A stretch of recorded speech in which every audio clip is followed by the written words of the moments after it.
The nature of shadow is that we learned that certain aspects of ourselves couldn't be shown.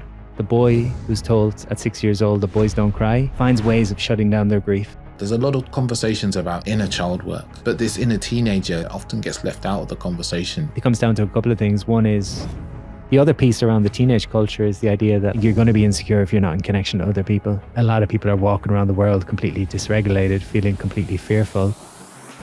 What do you think is the impact in men in particular in society around this cultural sexual shadow that's ever present? I guess it probably denies the possibility of true connection. Sexuality is really aliveness. When that dies down, your whole aliveness dies down.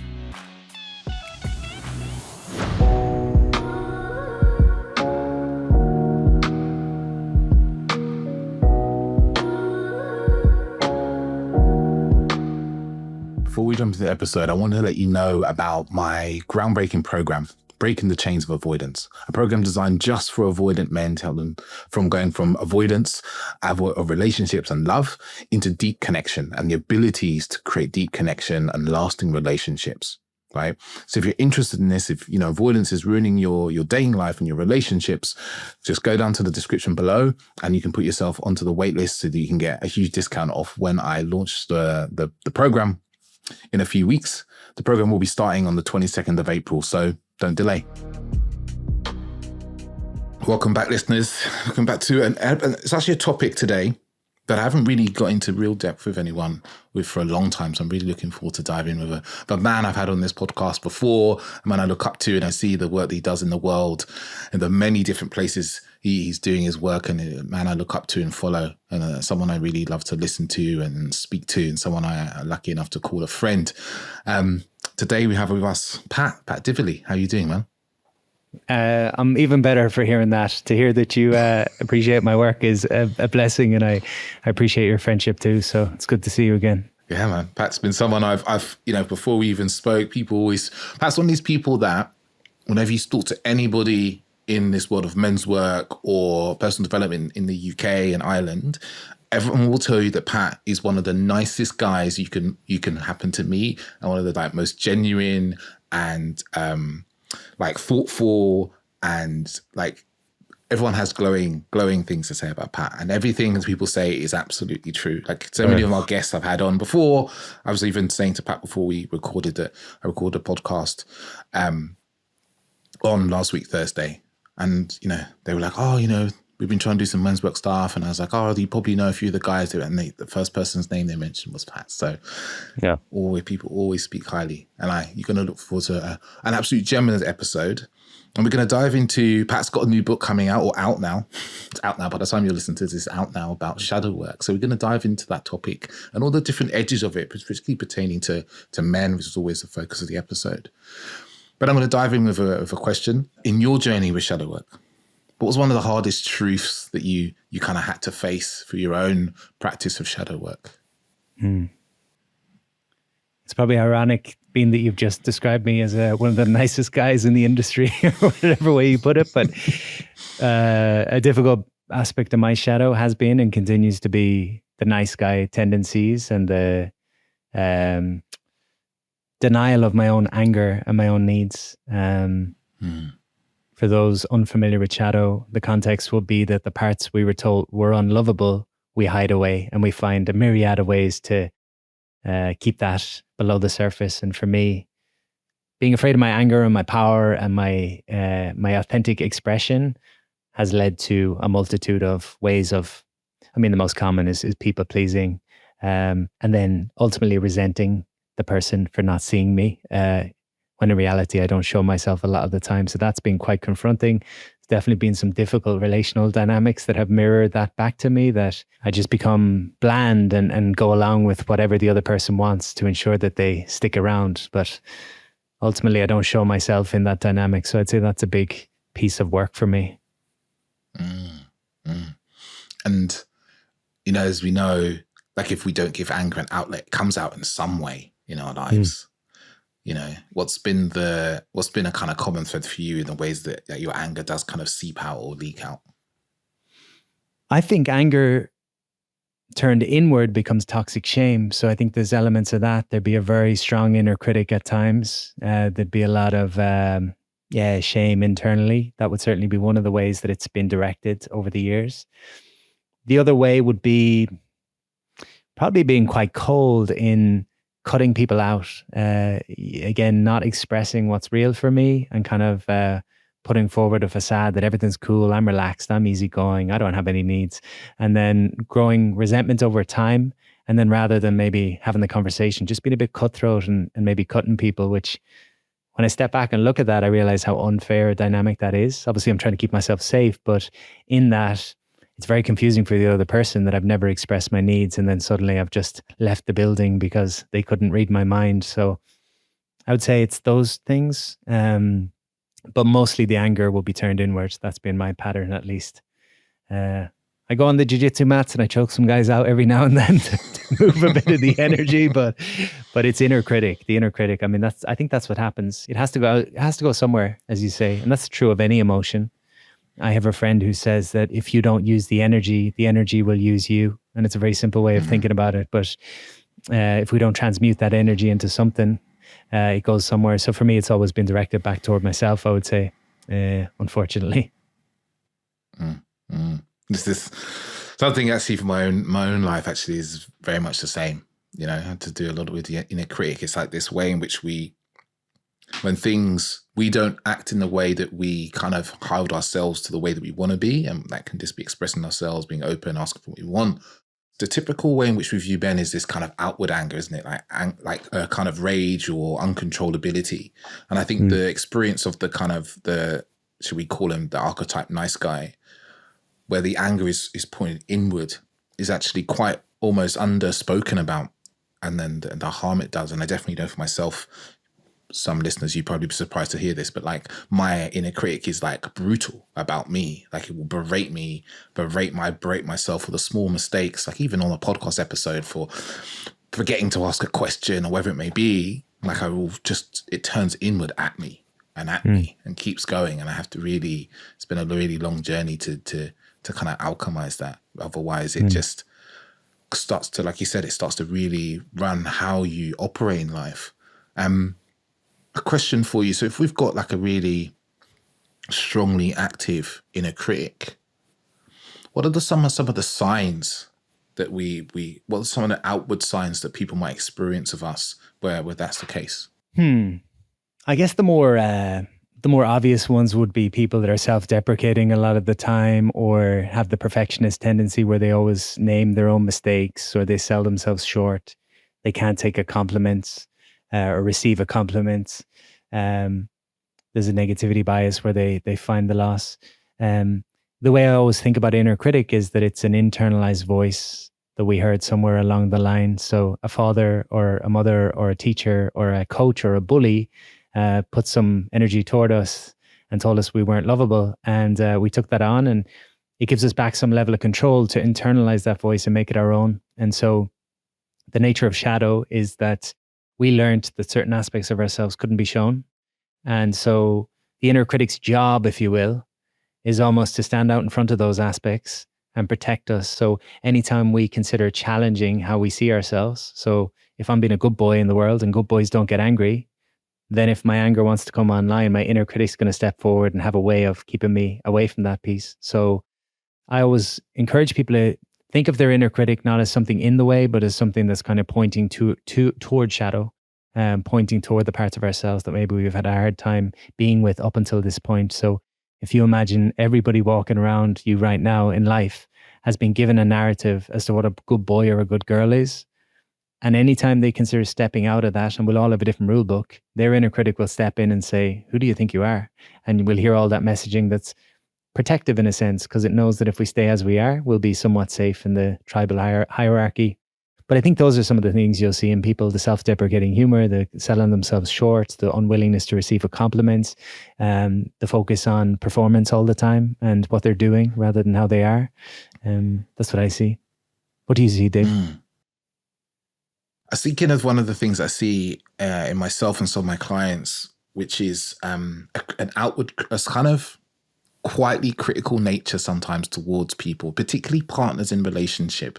I'm taking ownership of this because it's one of the things that early in our relationship with me. And also she kind of pointed out to me, she was like, you like to make little comments and I haven't completely solved this problem. Not problem, this way of being, should we say, where I'm just being slightly critical.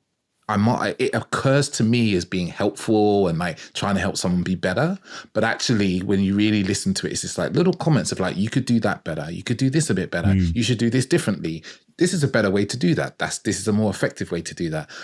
And for me saying it, like when I'm really there in that moment, there's a part of me that's like, oh, I want you to be better because I want myself to be better as well, right? So I'm kind of like wanting to I'm telling myself this in a much harsher way. It comes out my mouth much softer, but it occurs to partners in particular as kind of criticism. And in the work I've done with my clients, I've really noticed this way in which this critique of other people and how they should do things often comes from them experiencing a voice in their life of someone who was like this. And for me, it's my father. He was very critical of how other people did things. And he was the same towards me. And it's something I've seen in the men that I've worked with a lot over the last couple of years. I'm like, and then when we dive into the inner critic, it's like they're in 10% of what they say to other people is only 10% of what they're kind of saying into themselves, with far less softness, more softness going out, far less softness going in. So that's something I really, really started to notice as like a sign of this inner critic, is like, this is little comments that kind of come out. I don't know if that's something you've seen in yourself or the people you've worked with. Oh, for sure. I mean, yeah, as soon as you say that, I connect to my outer critic that's just holds people to impossible standards. And yeah, I see it with my teachers. It's like a kind of shadowy thing to admit. But sometimes when I study teachers, I have them on a pedestal and then I get close and I'm like, oh, they're only human. It's like, really what I'm saying is like, I struggle with the fact that I'm only human. Like that's what's really been said in that. So it's, yeah, and funny, I was out for a walk today and I don't know how it came up for me, but the thought of, I'm not a parent, but I thought of like, we take on messages from our parents or parental figures, and people sometimes say like, is there any such thing as a perfect parent who's not going to say the wrong thing or whatever it might be? And I thought, I think the ultimate gift, or one of the biggest gifts a parent could give, and I'm conscious of saying things when I'm not a parent, but what I see is that sometimes parents feel the need to have it all together and to have all the right answers. And so they're unwilling or afraid to be wrong. And I think the subcontext in that, when the child learns that the parent is never wrong, it puts this huge pressure on themselves to always be right, because they're learning it's not safe to make mistakes. It's reflective of my self-worth if I make mistakes. So that is something I think about sometimes. I think when we have a very strong inner critic, oftentimes we'll have been raised around kind of an environment of, it's not okay to make mistakes. It's not okay to learn in public. It's not okay to figure things out as you go. It's not okay to be wrong.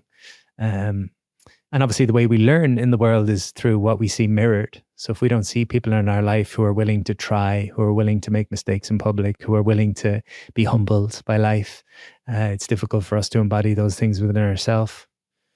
But yeah, the outer critic, it's funny, you asked me to name the parts that I see, and I named the very one that's probably strongest in me, or I don't name the very one that's probably strongest in me.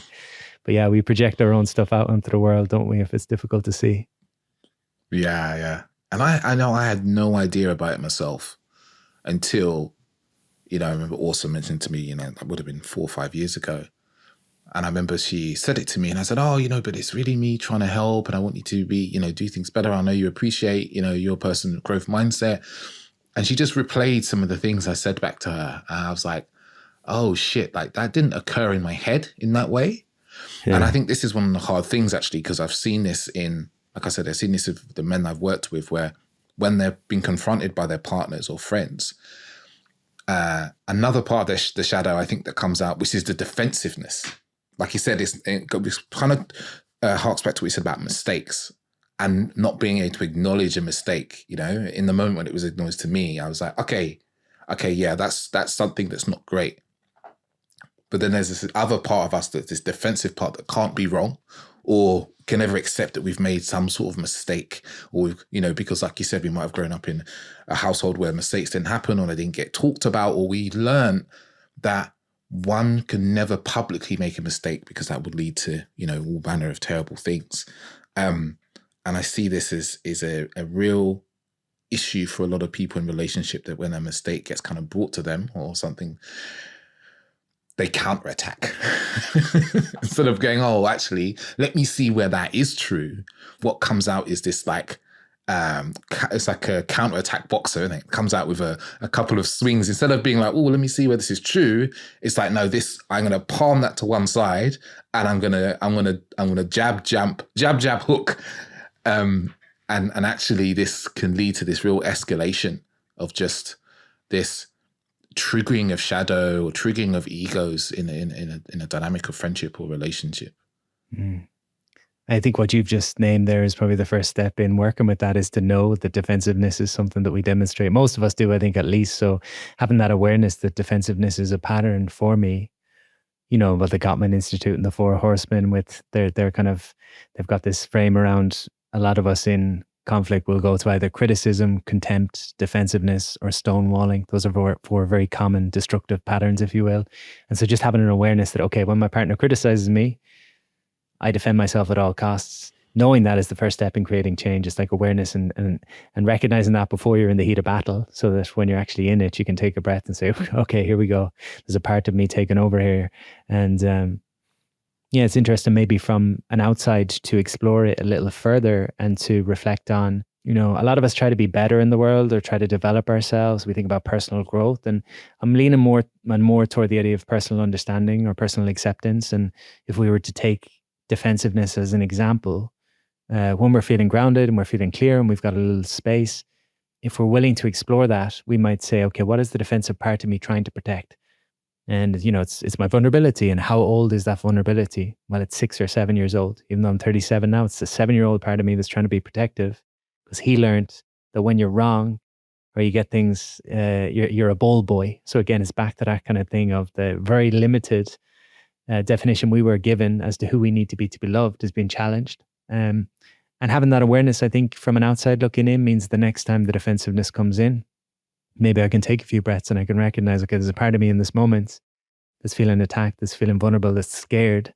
My first step is to take a few breaths for that little boy, and then to be able to respond in a kind of healthier way. Because in the same way, our partner is coming from their probably place of wounding, which is the same thing. So as you say, a lot of it's kind of, the way I think about it from a visual context is like there's the scared little boy or little girl, and then there's the protective parts that step in front. There's like the teenage parts that kind of say, I'm not going to let you get to the little boy. So some people have bully tendencies. Some people have perfectionist tendencies, people-pleasing tendencies. We've all these different parts, these ways we've learned to protect our vulnerability, and these step out in front of the child. And I think to do the work means for the healthy man to step in and say, okay, everyone's okay here. I want you protectors to step back. I'm going to take a moment with the little boy to explain to him what's happening here. And I'm going to show up as a man. And then I can communicate that. I can say, in this moment, I'm feeling sad and scared. There's a part of me that wants to be defensive to protect that part of me that feels sad and scared. But I'm just going to share with you where I'm at. And it's easier said than done, but that's kind of how I visualize this work in a practical sense. Mm-hmm.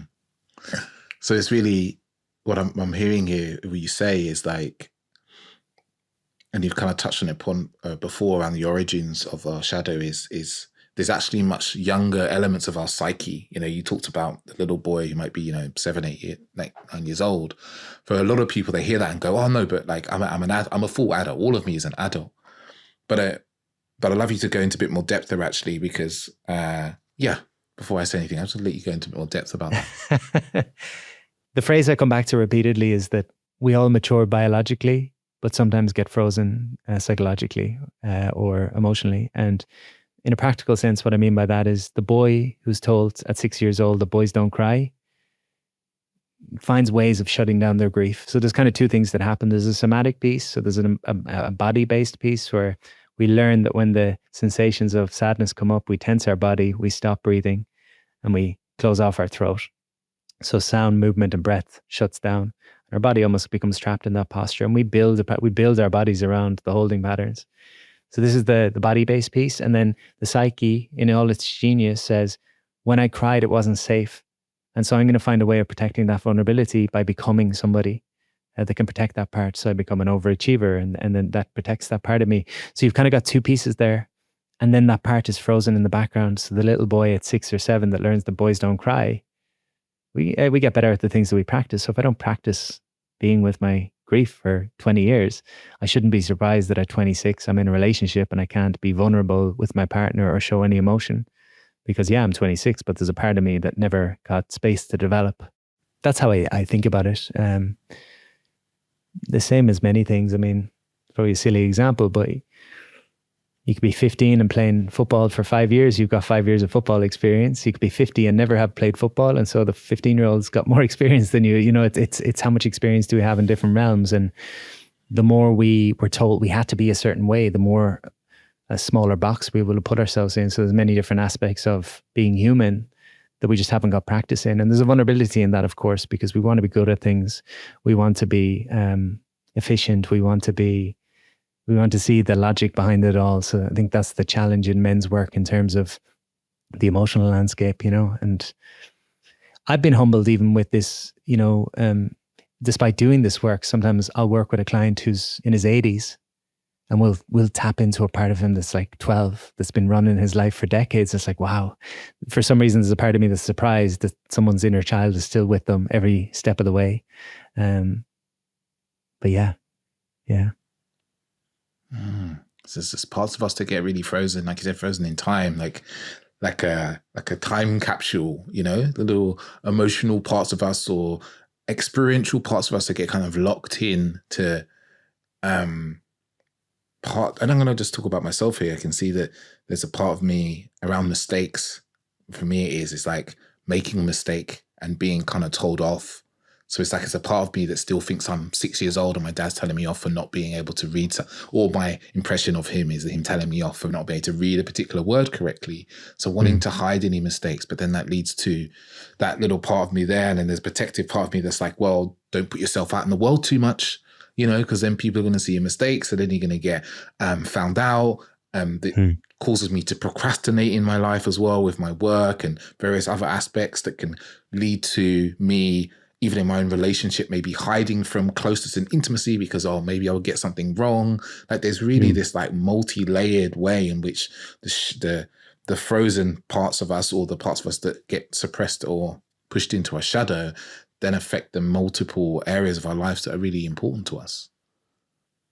Yeah, another piece that I think about sometimes, I wrote about it in the book, is inner child gets talked about a lot. I think inner teenager maybe doesn't get spoken about as much. And in our teens, we get kind of that sexual energy maybe, and we start to see the world differently. There's new aspects of ourselves that develop, and maybe your first sexual experiences are shameful in a certain way. And so that part becomes frozen. You know, you have a difficult sexual experience and suddenly you develop a story around how you are. I'm not a sexual being, or I don't know what I'm doing, or whatever it might be.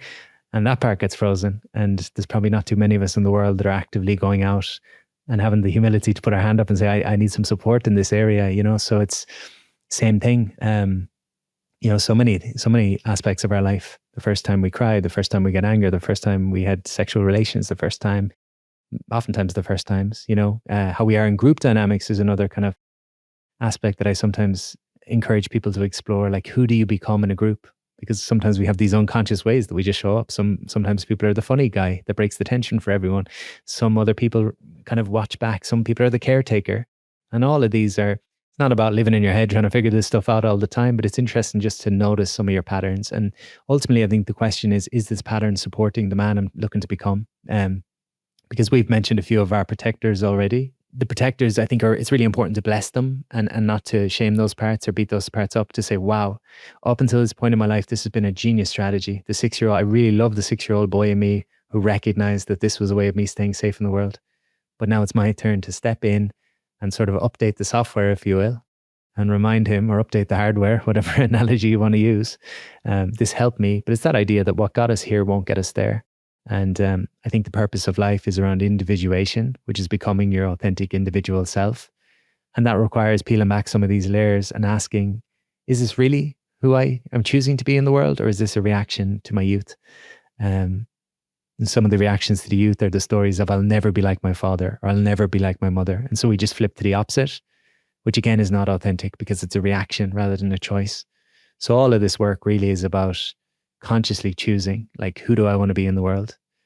Not based on my conditioning, but based on, you know, whatever is within me. And You mentioned a few things that I'd love to dive into, like inner teenager, the father. But I think the one I'm interested in is the inner teenager. Like you said, like there's a lot of conversations about inner child work, and people have created books and all sorts of courses and stuff about inner child work. But this inner teenager is something that I found a group of meditations on, actually, and was talking about inner teenager and adaptive child, and it's something that often gets left out of the conversation. What is the inner teenager? I know you've touched on it a bit there, and why is it so important for us to kind of delve into that? I suppose developmentally, the way I think about it is your first couple of years, you're shaped by your family, your community, and your culture. Those are kind of the three spheres of influence. So your family give you a set of rules as to who you need to be. Then your community, so your school, your sports teams, all that kind of thing. And then your culture, so the media, the religion, your gender, all these other factors kind of give you a rule book that you're not conscious of, but you start to adapt to fit within that tribe. But I think the interesting thing that kind of happens when we shift into our teens, there's a real kind of archetypical change, which you might think about, I don't know, a little girl pulling the girl band or the boy band posters off the wall and buying makeup, or the little boy, similar, maybe pulling the wrestling posters off the wall and now he's going to get his ear pierced or something. There's this kind of rebellion part almost. And I think your teens become about becoming more of an individual. Oftentimes there's a rebellion against what your parents want. There's a rebellion against society wants. There's this kind of energy that's running through you. And I guess part of the purpose of men's work is to try and foster that energy or support that energy, because when it's not supported and it doesn't have mentorship or eldership, that energy can really just be uncontained, I guess, and can be reckless and result in all sorts.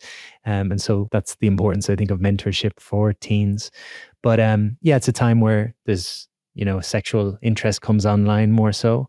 The kind of childish aspects of ourselves, maybe we become ashamed of, and we push those into the background. Okay, there's certain things now that a teenage boy definitely doesn't do. Definitely don't be too happy around the other boys. Definitely don't have too much fun. Definitely don't dance. Like all these other aspects get pushed into shadow. And so, it's almost like an updated version, I guess, of who we've chosen or who we've decided we have to be in the world. That's kind of how I see it, at least.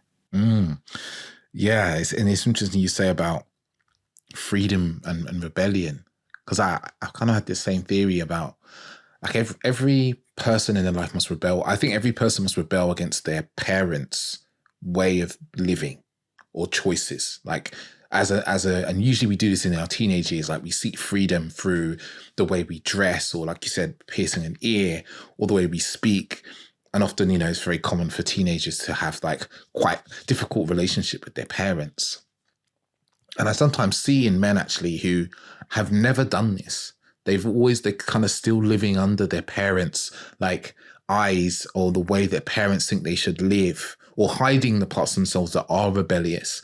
And it kind of lead to this, like, it's a kind of nice guy element, but it's also this kind of way in which they feel, it's really hard for me to describe in words. It's like it's like they're being pushed down by their parents and still being molded. They're not allowed to be men. They're living as if they have to be living under the rule or thumb of their parents. Sometimes it's a mother, sometimes it's a father.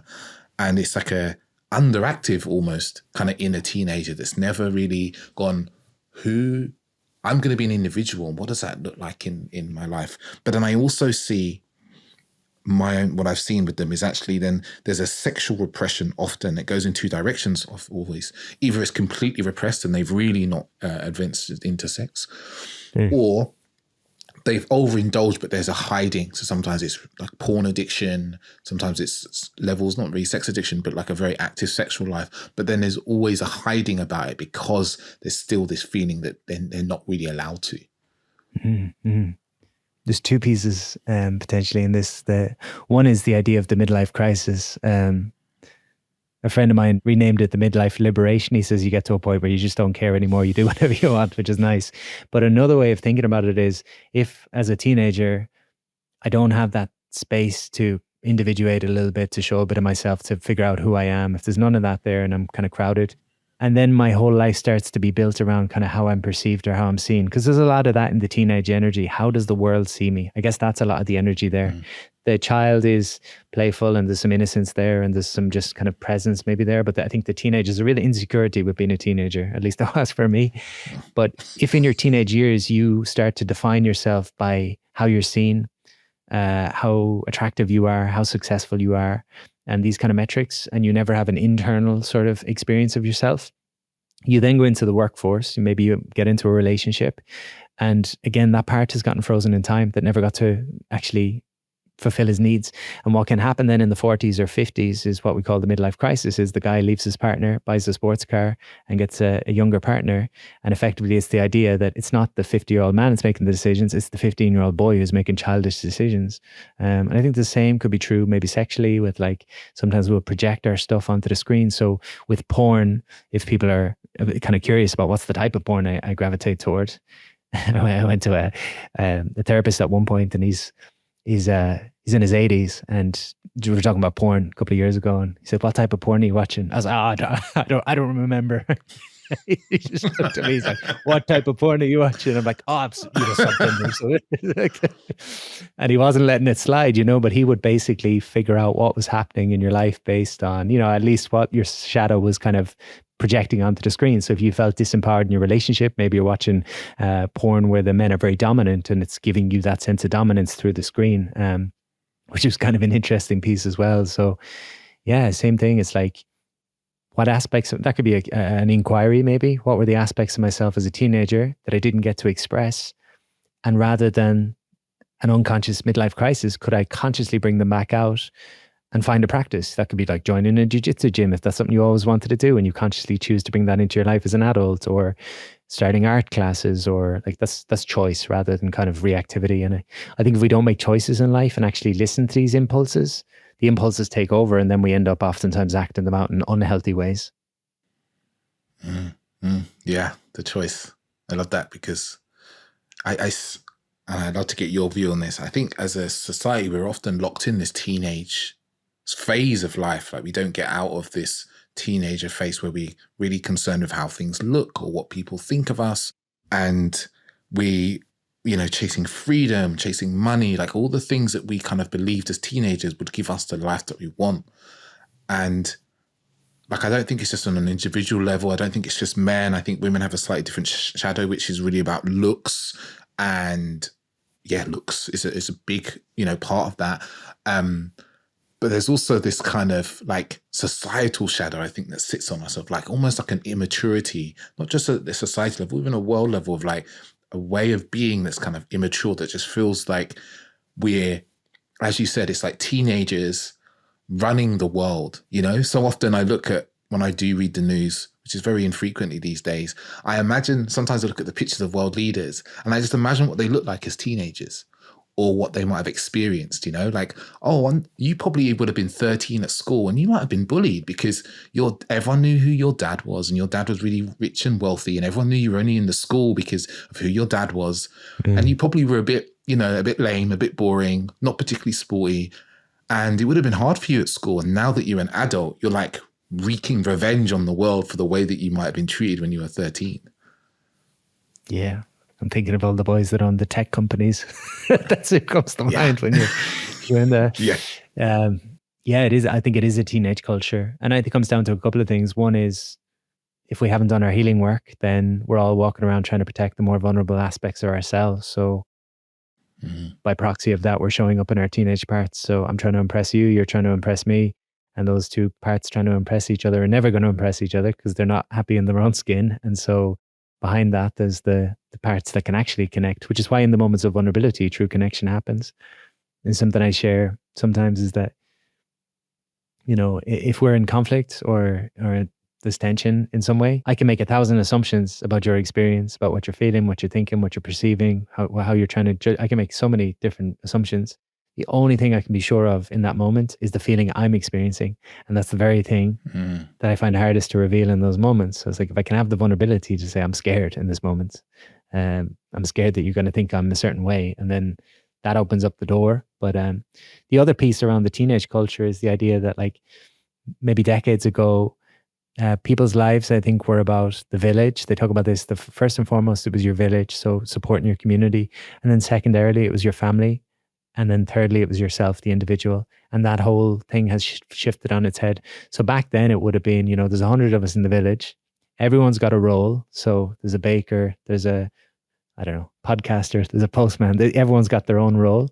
And because everyone's got an individual role, everyone has value to bring to the village. And your life is not about yourself because you're doing something in service of the greater village. And so if someone dies in the village, then suddenly we don't have a baker anymore. And so the whole village is affected by this. So there's not the isolation maybe we have today. So it's gone from village first, then family, then individual, to now it's individual first. Sometimes people lean into their family. Very few have the village or the community beyond that. So that creates separation and isolation, which in turn, I think, creates this teenage culture where there's an insecurity. I think you're going to be insecure if you're not in connection to other people. At least that's been my experience.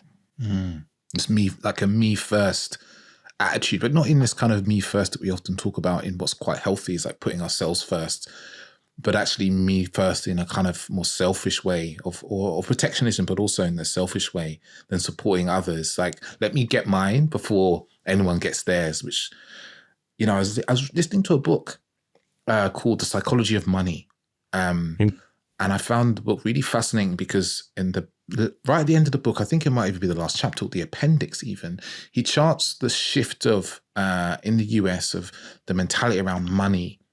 And he started at kind of the end of World War II, where he says that everyone was rebuilding. So everyone got wealthy together. Everyone got wealthier together, right? After World War II in the US, right? Everyone was, you know, civil rights were being increased. People who knew they would lose rights, not necessarily lose rights, quote unquote, or felt they might lose rights, were still supporting some level of civil right improvements for people who needed it, or funding towards money to people who needed to rebuild homes and so forth. And he says in the 80s, there was a switch. A switch happened, and no one knows why it happened. It just happened where instead of everyone getting rich together, the wealthy got wealthier and the poorer either stayed where they were or got poorer. And it's this, as you were talking there, it's almost like this switch away from we to just me and I and my kind, like a kind of forgetting that actually we could all be moving in the same direction together, but actually there's the kind of selfhood became more important than the we. It's like this switch from the village or the town or the community, a kind of like thinking of we as like, if we're all doing well, we're getting better together, to the like, I want to get better. It's like the focus just switched to the personhood, the individual, and almost shifted from, as I say, that shifted from a kind of more abundant mentality to like, oh, we can all do well, to like, I can do well and fuck everybody else. Yeah. And I wonder, is it like, you talk about, you know, you can eat a lot of junk food and you feel like you're being nourished, but you're not actually being nourished, so you crave more. And the same is true of information. You consume a lot of information, but it's a bottomless pit because most of the information we consume is probably not that healthy, or there's not that much essence. And I think in the same way, you know, consumerism and all this kind of stuff that's come in over the last couple of decades, and there's so much like filling the empty void in the absence of connection. And so the less connection there is, the more isolated we are. The more isolated we are, the more fear there is. The more fear there is, the more we tend to consume, and it just becomes this kind of vicious cycle. So ultimately it's the idea of like, the more fearful I feel, the more individual I'm going to become. I don't know what the example of that is. You know, if there's a fire and I'm a fireman, then I'm safe in that place and I feel comfortable in that zone, so I can help everyone. But if I feel very fearful, then I have to just look after myself first. So it's, a lot of people are walking around the world completely dysregulated, feeling completely fearful. And so that's where the kind of hoarding mentality comes, or the kind of me before you thing comes. And so again, it comes back to chronic stress and a pretty hectic environment. So it's like, I don't know, you're probably going to be a different person after coming out of a breathwork or yoga class versus the person going in terms of what you value in the world. And you're going to maybe value connection to yourself, connection to others, as opposed to numbing the void. We could go in lots of directions, I'm sure. I'm interested in something you kind of touched upon a little earlier, which is around, I think you touched on it, it's around this, I think we often see in as people start kind of doing the work, the inner work, whatever you want to call it, is this focus on like love and light and connection, and this kind of avoidance of the dark parts of ourselves, the shadow in particular. Do you feel that the kind of personal growth industry or the way that personal growth goes is often this kind of wanting to move away from what's uncomfortable, what's dark, what's shadowy within ourselves. Does it cause us to do that? Yeah. Probably 2 years ago, I had a difficult relational dynamic and I came out of it. And I was at a therapist and he said, I want you to write a letter to that girl and tell her exactly what you feel. You're not going to send it, but just get all your words on paper and just process that. And so the next call, he had me read the letter out loud, and he's on the call. It's the same guy, he's in his 80s, and he's having me read the letter out loud as if I'm reading it to her and emphasizing certain phrases. You know, if I say, you really hurt me, he'd say that again, give it more energy. So he's having me kind of bring up the emotion. And I come to the end of the letter and I said, despite everything that happened and how it ended, I know you're a good person and I wish you the best. And the therapist was like, hold on a second. He said, why did you add that line? It was going so well up until that line. Why did you put that in? And I kind of bypassed. I went straight to, well, everyone's a good person. You know, she's a good person. Everyone's a good person. She did bad things, but she's a good person. And he said, no. He said, that's the same. He says, you have to go through the anger first before you get to the other stuff. Otherwise, you're bypassing and it's inauthentic. Going straight to forgiveness is a way of you disowning and hiding from your own anger, which was a lesson for me. It doesn't mean you never get to forgiveness, but it means you have to feel your feelings. There's no point pretending they're not there, because that's a personal attack on yourself. Like if someone violates your boundaries and your instant response is love and light, they're a good person, they didn't mean that.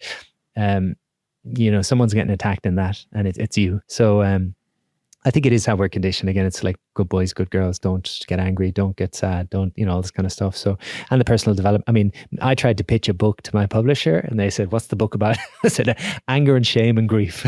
It's like, can you make it more upbeat? I said, no, probably not. But, you know, it's the stuff that maybe we don't want to look at. But one of the ways I think about it is, you know, if you fall and break your arm, it doesn't make sense to go and do rehab for every other part of your body. But in some ways we approach life that like, there's this one thing that needs some love and attention and we want to look anywhere except for that part. So my anger wants a little bit of attention, a little bit of space, but I'm just going to go to every other emotion other than it. So yeah, I think it's essential. I mean, effectively, most of us have set up, all of us have set up our lives in a way that controls things to the point that we don't have to feel the things that we're not comfortable with, which means our worlds get small. So if you have disowned your anger, you're not going to put yourself in any environment where your anger could be triggered. In other words, you shut yourself off from a lot of possibilities in life. If you've not got an intimate relationship with your fear, you're never going to do things in the world that could bring about your fear. And so your world gets smaller and smaller based on how many parts of your internal experience you've shut down. And my kind of definition of confidence is how much of myself can I be with? If I know that I can be with whatever emotion emerges, I can be confident in any scenario.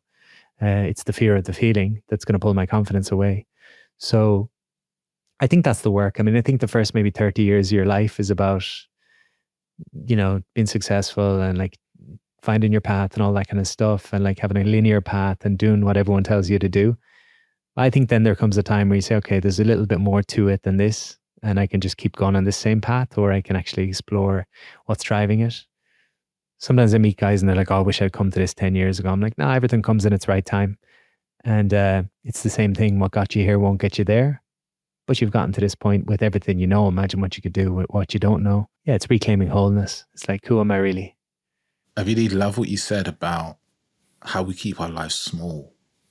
You know, how our kind of shadow can keep our lives small. I imagine this almost like a little, listeners bear with me with my little imagination I'm going to ask you. It's like, you know, we start off with this big, like broad spotlight. And on the edges, there's a little bit of like darkness on the edges, right?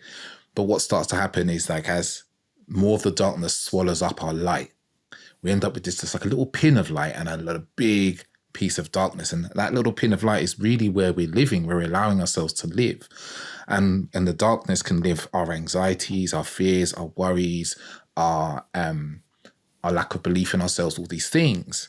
And I've seen this in men's lives when I've spoken to them, where their lives over the years have shrunk because of the things they're not willing to look at, they're not willing to try. Like, you know, a lot of us might occur as like the things we're not willing to do with ourselves, like, I don't know, let's say, example come to me is it's something that, you know, is familiar to both of us in a way. It's like moving to a country that we don't know very well and starting a new life there. You know, I know you're out in Bali. I want to move to Madeira.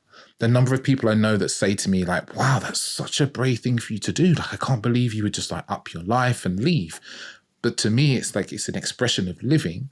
Because if I tell myself that I can't do that, that I'm not capable, that that's too much, suddenly my shadow is creeping in on my light and makes my life smaller.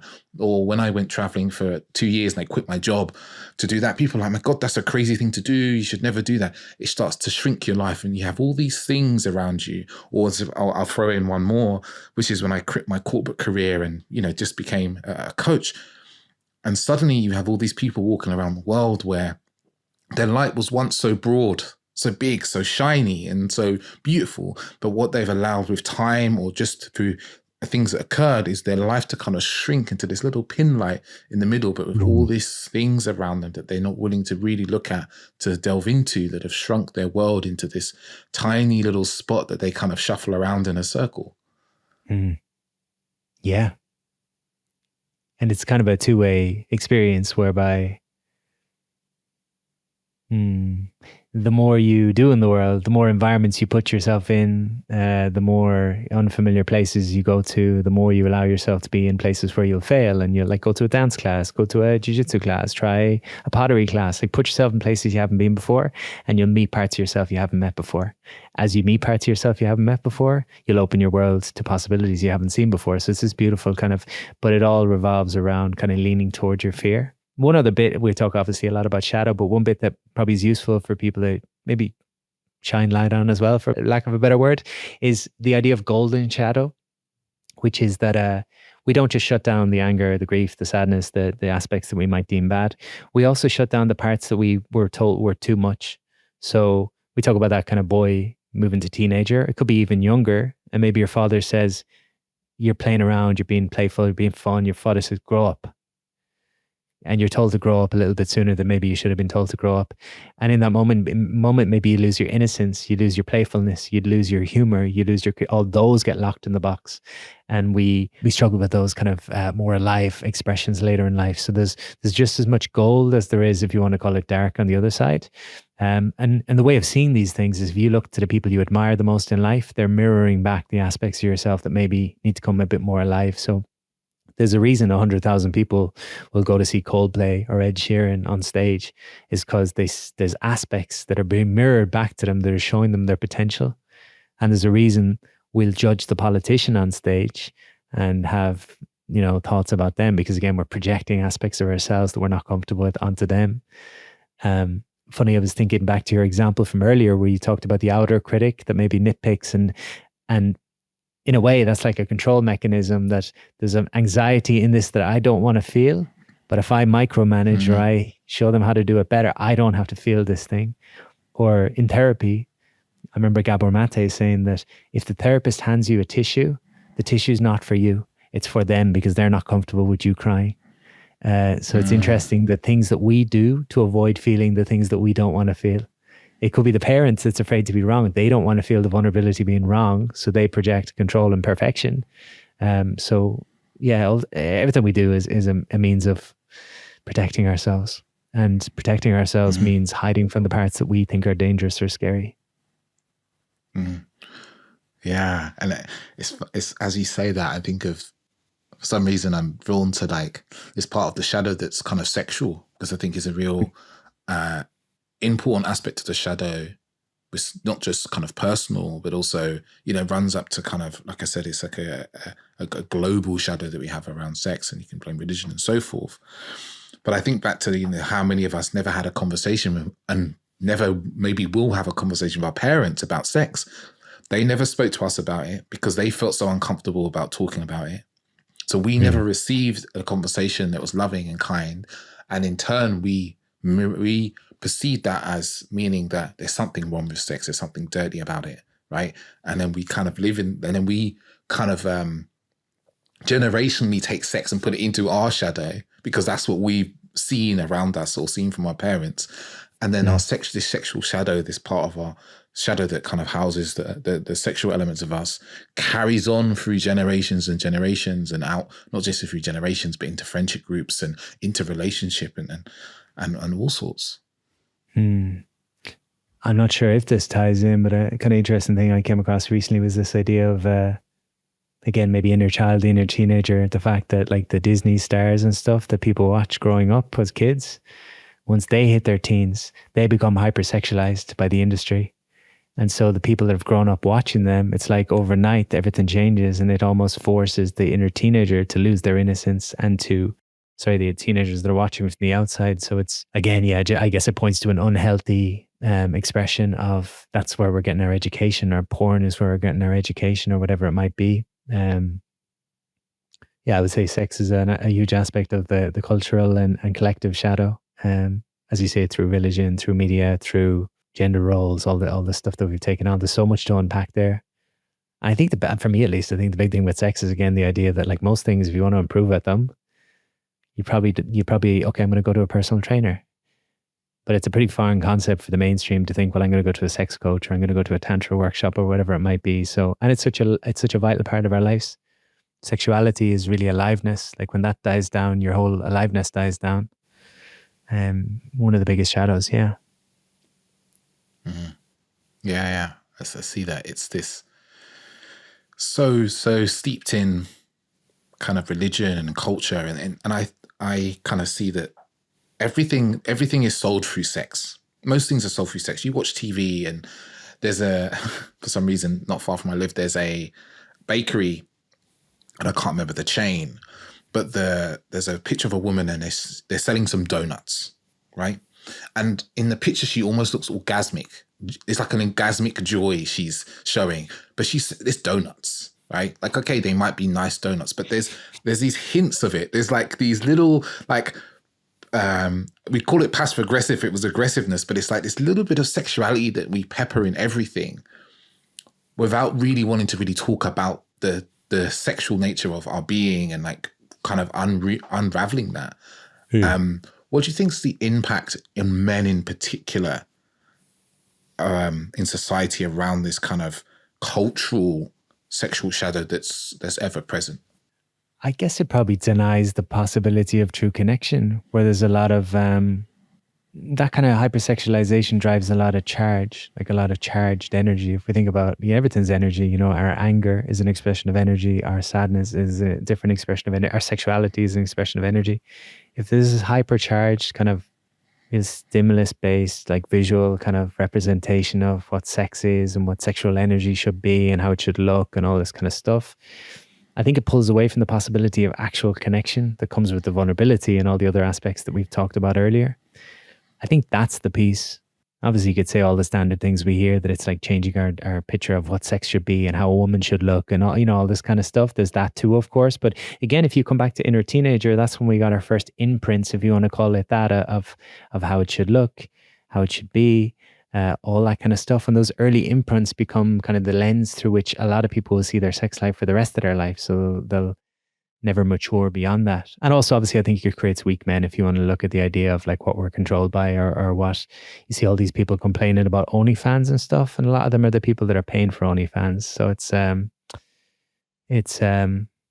shame. It's all shame based. It's the difficulty obviously with shame is shame creates more shame based behaviors. When I feel shamed, I think I'm the only one in the world experiencing the thing. And my inner critic comes in real strong, and I do more things that make me feel shame. So just conversation is probably the biggest way of pulling ourselves out of this. Yeah, it's funny. I was talking to a guy just before I met you here, and obviously Bali, there's all this stuff going on. There's so many different things going on. And he was at a tantric workshop, and he was at another workshop 2 days ago. And I said, it's wild. I said, in 3 days, you've done two things that a lot of people will never do in their lifetime, But it's interesting again to think that I did see one tantra group, and they talk about like they do a lot of sexual work for 5 levels or something. They have 10 levels total. And then he said they kind of park it after level 5, because his theory was that so much of our lives unconsciously are ran by this drive for sexual validation, for sexual approval, for all this kind of stuff, that once you just fulfill all your fantasies in that realm and just get it all off the table, then it's just kind of done, and then you can focus on spiritual enlightenment or whatever. But they were saying if you don't address that stuff, and you keep that in the dark, then you're just going to be ran by it. So I mentioned to you, I did the feminine cleanse piece last year, which was around kind of taking a break from relating to women, dating and all that kind of stuff. And very quickly you start to see, wow, like I'm going into the coffee shop and hoping the girl in the coffee shop smiles at me. I'm going to the gym and can't keep my head screwed on straight. Like then you start to realize, at least I should speak for myself, I started to realize that my whole life has been driven here by sexual energy in some way. I don't even know if it's sexual energy or lust. Yeah, it's funny you touched on the feminine cleanse, because it kind of popped into my head a little while ago. And for the listeners who don't know what it is, could you go into a bit more detail about kind of what it is, or why a man would want to do that? Yeah, I'll give you my understanding, and I'd definitely love to hear yours as well. I heard it through John Wineland. When we met, it was at John Wineland's event in London, which was pretty great. I remember telling you at that, I think, that I was going to get on the microphone and declare that I was going to do a feminine cleanse, and I didn't because it terrified me. The cleanse is the idea of taking at least 6 months, preferably longer, to, or did you say at least 3 months? I think 6 months or longer, to take a complete break from, I suppose outsourcing your feminine might be a way of putting it. So the idea that a lot of us go to dating apps, or to porn, or to getting subtle smiles on the street, or to getting female attention, or to scrolling thirst traps on Instagram, or whatever it might be. There's all these ways, subtle and not so subtle, that we're trying to get hits from the feminine. And my understanding is that on a very simple level, if there's parts of myself I'm uncomfortable with, rather than sit with that discomfort, I'll distract myself by hoping someone smiles at me, or hoping I can get a bit of attention from a woman, or kind of outsource that aspect of myself. So I'm almost using women as a regulatory tool, regulate myself using women. So it was very obvious to me throughout my life that I'd used alcohol at times, I'd used food, I'd used work. There's lots of addictions, but it felt like women was the one thing in my 36 years that, since I was a teenager, I'd always been unconsciously trying to, it just dictated everything. It was like, okay, I don't know, everything, how I'm going to show up in the world. You know, if a woman comes into the gym, I'm acting differently, and I'm like, just crazy stuff, you know? And so, yeah, 6 month break to deal with all the stuff beneath. And my understanding was that it's the idea that if unconsciously I'm doing all this stuff, really I'm trying to take from a woman all the time, like take her approval, take her validation, take her energy. And I'm not ready for a relationship. And the idea was that if I actually sit with all my stuff, get comfortable in my stuff, understand all aspects of myself, nurture my own inner feminine, which could be creating art or music or finding creative expression, then I'm coming to a place, hopefully in the future, in relationship where I'm actually good with myself and I don't need anything from you, so I can bring something to you. Would that be how you would kind of see it also? Yeah. It's this kind of chase for feminine energy that we do as men, you know, that we learn from such a young age. As you described, just trying to chase feminine energy, whether it's a look from a woman, a bit of approval, a smile, a flirt, whatever it is, and just deciding to go, I'm going to consciously choose to not seek, and I'm going to also avoid places where that will naturally happen very easily. So I guess it's part of the not seeking. It's quite and you know, when I hear it, when I hear you say it, I'm like, wow, it's a really, you know, I did it for 3 months, probably a few years back before I met Orsa. And it's quite a revolutionary act, you know, like most men are not capable of doing this. Like listeners, when I hear, when Pat describes what he did for 6-7 months, right?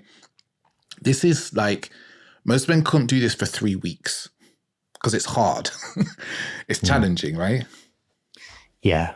It's painful. I mean, John calls it a death-facing practice because in essence, you're dying to old parts. Like for me at least, I'll only speak for myself, but there was an inner teenager boy. And that's why I did it. There's like, I felt like my teenager was running my love life in some ways. I was still chasing the same types of women that, you know, maybe I was attracted to on a physical sense, but there wasn't much more to it than that. So it was an insecure boy in me that was running the show. And then how I was showing up, kind of to where we started with the conversation today. The nice guy would come online, would be terrified of losing connection, even if it was a connection I wasn't enjoying and didn't like. There was just this unconscious thing of like, I need to stay in this, so I need to get her approval and keep her approval. Lost my balls, like couldn't speak up for myself, couldn't ask for what I wanted. Subtle things. I mean, I went on a date here the other day and the lady was like, are you vegan? I thought, like, in the past I probably would have pretended I was vegan. You know, it's like, so, but this time I was like, no, I'm not vegan. She's like, oh, thank God, you know. So it was just inauthenticity, being the nice guy. So this was my reason for doing it. And you know, recognizing that it was not the healthy man that was choosing relationship or staying in a relationship. It was the lonely part. It was the insecure part. It was the my friends are all married and having kids at this stage apart, that thinks he needs to be on the same timeline. And whatever way he could, a friend of mine said the other day, I thought it was a really powerful piece.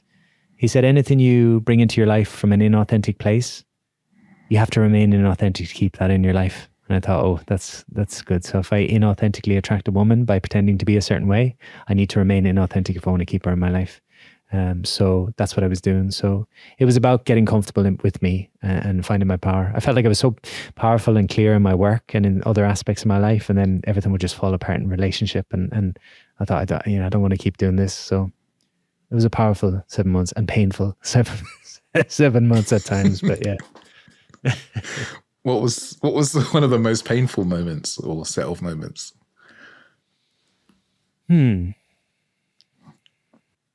It was a roller coaster. The first couple of days, it was like just catching myself again, recognizing all these ways that like I'm getting distracted, or I'm losing my. If you think about maybe again visually, maybe I think about my energy being within me, and then I see someone who's like the energy jumps outside of me, and it was like learning to actually contain that energy, that the attraction I'm feeling for someone outside of myself it's happening in me. So don't throw it away. Like just allow that feeling to be there. So I think the first couple of days were challenging in that way. Then I kind of found my groove, but I think it was a bit of like hiding, like I'm not going to go anywhere where I'm going to be challenged kind of thing. So it was almost hide from your triggers, which is not a very healthy way of being it. So it's like all this confusion, and it's like such a different practice. Funnily, I think the painful parts were maybe coming toward the end. Obviously, when you do things like this, sometimes you think there's going to be a linear process, or like you're going to come out the other side and everything's going to be a certain way. And one of the things I was noticing toward the end was a little bit of hopelessness around relationship, which was not what I went in hoping for, but I felt really good in myself. But there was a bit of me that was quite very protective of myself, and like just watching that I'm like, I found a really good place of peace. My energy's in a great place. I'm not willing to compromise this for anything. And there obviously needs to be a little bit of, you need to let the wall down a little bit if you want to open to connection. But it was a fine balance of, for me at least, that's the challenge in life in general, is it's sometimes easier to do the black and white thing. I don't know if that's kind of a masculine thing. It's easier to say I'm going to eat perfectly, or I'm going to eat everything I want, as opposed to being like, I'm going to be balanced all the time. And in some ways it was easier to say I'm going to not engage with women in any way, and then to come back and be like, okay, I need to consciously find the middle ground now. That was probably a challenge, but definitely a really powerful practice. I did it with our mutual friend, Craig White, and that made all the difference, having an accountability partner, because I talked about this for years. And a year would pass by and I'd start telling myself, oh, I'm getting old, I want to meet someone, and I can't afford to take 6 months off. If anyone's listening and considering this, the 6 months is going to pass by anyway. And you'll tell yourself stories. You'll meet a woman during your feminine cleanse and you'll think she's the one. And if you stick it out, if she's the one, she'll still be there at the end of the 6 months, and you'll be a better man ready for it. So, yeah. And a really straight question, personal question. During the time of the 7 months, 6, 7 months, did you have to say no to sex at any point? Yeah, there was one time where I probably dropped my, it was like an interesting dynamic. So I was in Bali for 2 weeks during that time. I was mostly in Ireland. And as soon as I got to Bali, I met a beautiful woman. We actually went for lunch, and we had been connected for a long time, and it was platonic, is that the word? And we spent our lunch talking about how we were both celibate for, I'd been 6 months, she'd been 2 years, and we're talking about, how evolved we are, and and of course, we end up getting close, and yeah, that was something where it could have turned into something, but I was able to, but that was my one lapse in terms of engaging romantically, but there was no sexual piece to it. But even then that some of the dynamics that came in quickly was like, I guess it's like taking a break from anyone. You can get a false sense of security, anything I should say. You can get a false sense of security and think, oh, I got this. But you don't know if you got it until you step back into the relational realm or the whatever realm. But I definitely now know, having come out the other side of that, there's a very different energy in me around kind of how I approach things. As I mentioned, I think it's really just about, for any of us, seeing our value, like knowing we have value for the right person and not compromising that value or not compromising our inner peace. Something John said around the time when we met in London at that event, John Wineland, I think he said it, I was just going through chaos. I was in a dating dynamic, and it was just chaotic. It was just like abusive, I would say, looking back at what was going on, what I was experiencing. And a part of me was taking pride in the fact that I was able to remain the mountain and be resilient and stay grounded and all this kind of thing. And John said something like, just because you have the capacity to be with chaos doesn't mean you should stay with chaos. It's just like, yeah, I'm done. I'm out. So, yeah. So now I value and I protect my inner peace. I see my value. I recognize I'm not for everyone. Alex Hormozy is not someone I ever thought, I don't listen to a lot of his stuff. He's definitely not someone I thought would relationship stuff would, but he shared something recently that really resonated. He said a lot of the time when people are selling a house, they sell like the upside. So it's close to the beach. It's beautiful. It's got 5 bedrooms. They said they don't really sell the downside. They don't say it's close to the road and it's got traffic and it's loud. But somebody out there, it's perfect for them. They work during the day, so they don't care about the traffic. So it suits them. It's fine. And so he's kind of saying that, like, if you just put your cards on the table, and if I'm to say, okay, I work a lot, I'm kind of intense, I'm really intense about things I'm into, I'm no interest in things that I'm not into, and I can't cook, whatever your stuff is, there'll be certain people who they'll tell you straight up, that's not going to work for me. There'll be others that will pretend and they'll try compromise and build resentment, but there'll also be people out there who's perfect for them. They don't, oh, you work too much? Okay, I work too much too. That's perfect. I thought it was an interesting reframe in terms of, like, just for me at least, there's a big piece around there is a strong inner critic and I just need to accept myself as I am. If I don't accept myself as I am, who else is gonna? Yeah, I really love that downside piece. Yeah, because we do our best to hide the downside. That's the kind of standard way we operate, is that I must hide my flaws. I guess this really harks back to the shadow, right? I must hide my flaws, because if people see my flaws, they'll reject me and they won't want to be around me. I won't get what I want in life. People won't love me. People won't care about me. But that kind of forgets the whole thing, that everybody is flawed in some capacity, right? And our flaws to one person, as I'm just basically saying what you said back, what the flaws we have, even my flaws, you'll meet someone who either loves your flaws or your flaws fit really perfectly with their strengths, for instance, right? This is something that Orsa's mum actually said to her about her parents' relationship. And she said, she was like, we work to each other's strengths. And I always see like a jigsaw, like 2 jigsaw pieces come together. Like one bit's like slightly cut out and the other bit's kind of kindly, outwards, and they fit in together. It's like sometimes we forget that our flaws just allow someone else to connect with us and who we are in a way that's very unique and really beautiful. Instead of trying to hide them and like pretend that flaw doesn't exist, we don't give people an opportunity to, like, as we've kind of said throughout this, like really connect with us in a way that is like real and meaningful. It's probably a weird example, but I've had girls I've dated in the past, and one of my flaws, I've got much bigger flaws, but one of them is changing the song all the time. Like I'll listen to a little bit of song and then I need a new song. And then I was hanging out with this one girl and I changed the song and I had to catch myself like, oh, I'm sorry. She goes, no, I love it when you change the song. I love your taste in music. And she was genuine. And I was like, oh, I get it. But I have a friend who's a therapist. He's an amazing guy, Jack Simpson. And he's been a big influence actually the last while. He just asks great questions. But he asked me last year in a session, he said, how many people in your life do you feel love you unconditionally? And it's kind of it's a confronting question. I said, probably not that many, everyone's got their stuff, But what he shared with me was that he said, we're all told to love ourselves, but sometimes it's hard to love yourself. And sometimes we need other people that love us for us to see that we're lovable. And I think it kind of ties in with that like the right person can come in and almost love the part of you that you haven't loved yet. And that can give you permission almost to be like, okay, I'm okay. Because obviously the opposite is also true. If there's aspects of yourself that you've had to hide and you show them and they're shamed again, it's like the re-traumatization in a way. So yeah. And I wanted to, as time is running away with us, I know that you are, you're big into breathwork and you have been for a number of years. I know you're running a wonderful facilitation program at the moment for people. And I guess, how do you see the melding of kind of shadow work, healing the shadow and the inner child and so forth, in with the practice of kind of breath work and somatics?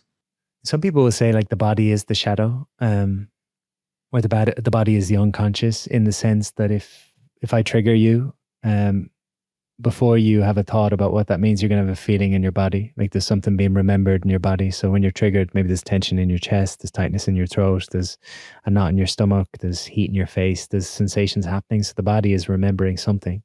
And then at least my way of seeing it is then your mind comes to an interpretation. So we might think we have a thought about a person, but generally we have a feeling in our body, and then that triggers. And a bit of a side note, something I've been thinking about recently, which I think is kind of interesting, is that a lot of people have a nightmare and they think I had this nightmare and then I had this fucking scary feeling in my body. I'm like, maybe you had the scary feeling in your body as a way of processing that energy. And then as you were processing the energy through your body, your mind came up with a story to make sense of it. So maybe the feeling came first and then the story. And that's a bit of a side note. Our triggers, we'll notice them in our body. Again, when we have traumatic experiences, some people don't like the word trauma. If we have experiences that are too much to digest in the moment and we feel overwhelmed, or we try to repress the emotion, I mentioned it earlier, we tend to stop breathing. We tend to tense our body to hold armor around the muscle. It's like a physical armoring. The little boy told boys don't cry will go and choke almost down, they close off his throat just to make sure the emotion stays there. So the body again holds that tension. Then there'll be chronic tension held over time. You know, people that store a lot of anger will often have a lot of tension in their jaw. Sexuality, there'll be a lot of tension maybe around the pelvis, around so the muscular armoring with the breath work can sometimes be addressed. And there's different ways of thinking about it. I mean, from one lens, when you soften the body and you let go of some of these holding patterns, it allows space for energy to move again. So the energy can take different forms. Some people will feel tingles and sensations. That's kind of step one. But if you can really be with the sensation, sometimes there's emotion there as well. So sadness comes, or fear comes, or the other kind of piece with it is we experience something called transient hypofrontality when we do breath work, which is basically kind of like a flow state, I suppose. The cortex, so the thinking part of the mind, gets a little bit quieter. The limbic emotional center with the memories stored gets a little bit louder or a little bit more to the front.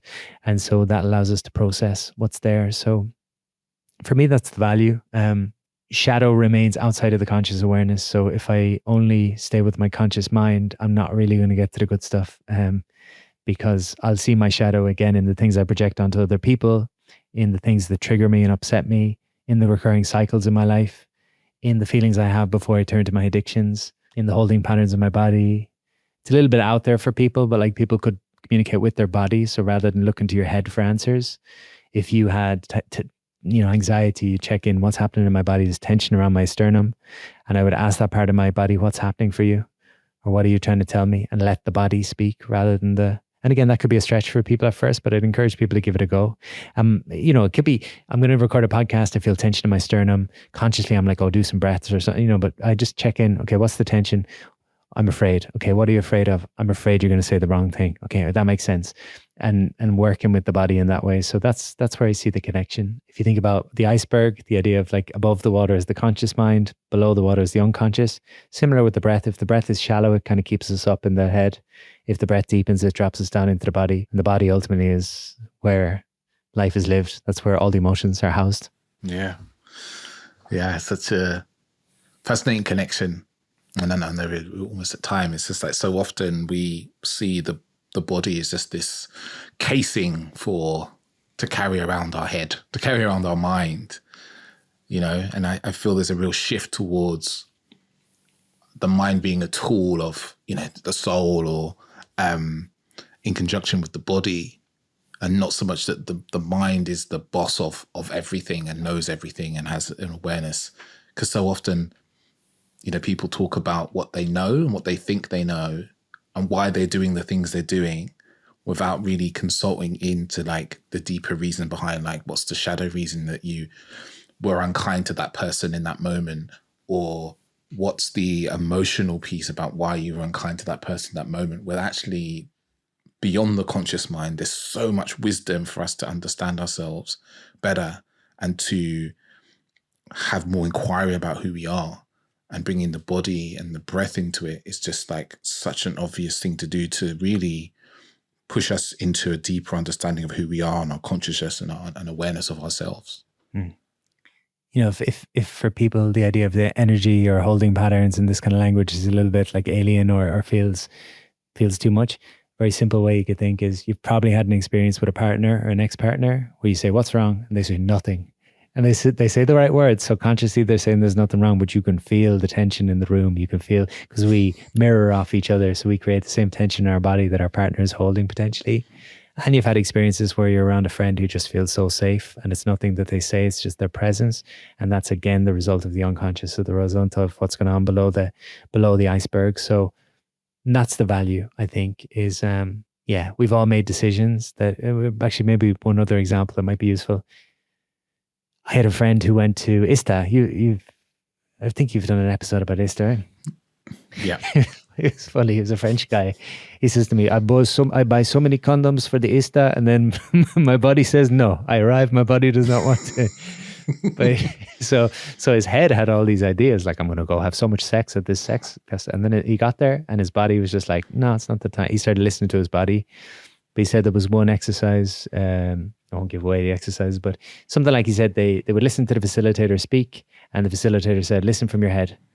And the guy's kind of like, oh, okay, from my head, this makes a lot of sense. This is like really good.